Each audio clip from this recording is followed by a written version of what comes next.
अस्सलाम वालेकुम नाजरीन। आज हमारा मौजू है क्या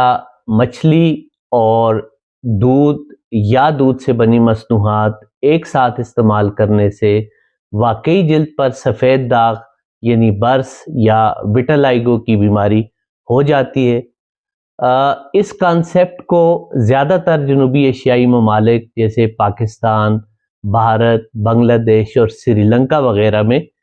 अक्सरियत लोग सच मानते हैं। आज की इस वीडियो में हम देखेंगे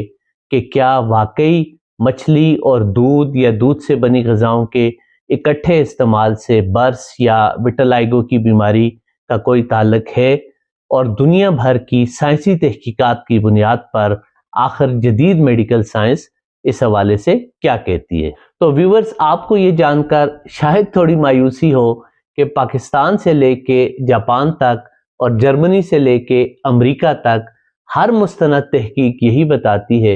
कि मछली और दूध के इकट्ठा इस्तेमाल का बर्स यानी विटिलिगो से कतई कोई ताल्लुक नहीं, और दुनिया में एक भी मोतबर साइंसी तहकीक ऐसी नहीं जो किसी हद तक भी इन दोनों के दरमियान किसी ताल्लुक को साबित करती हो।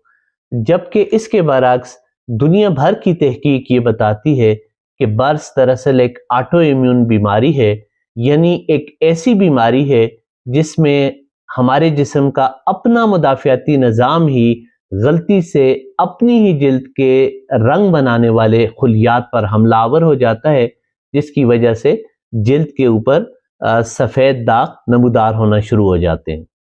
और नाजरीन, आपको ये जानकर शायद इस नस्ल दर नस्ल चलते हुए बेबुनियाद अकीदे से जान छुड़ाने में कुछ मज़ीद मदद मिले कि दुनिया के वो ममालिक जहाँ पे मछली का सबसे ज़्यादा इस्तेमाल होता है और वहाँ के लोग मछली को बाकायदा रोज़मर्रा की खुराक बल्कि बुनियादी खुराक के तौर पर इस्तेमाल करते हैं, जैसे कि Maldives, Iceland, Hong Kong, Japan, Norway, Italy और फ्रांस वगैरह।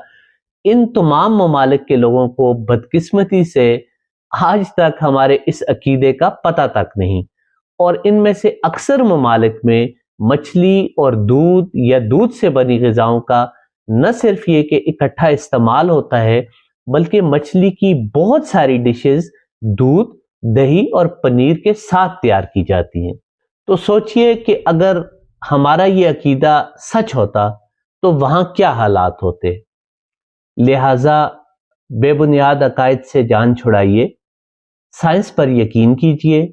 और मछली को भी एंजॉय कीजिए, और उसके साथ साथ दूध या दूध से बनी बेहतरीन सेहतमंद ग़िज़ाओं को भी। शुक्रिया।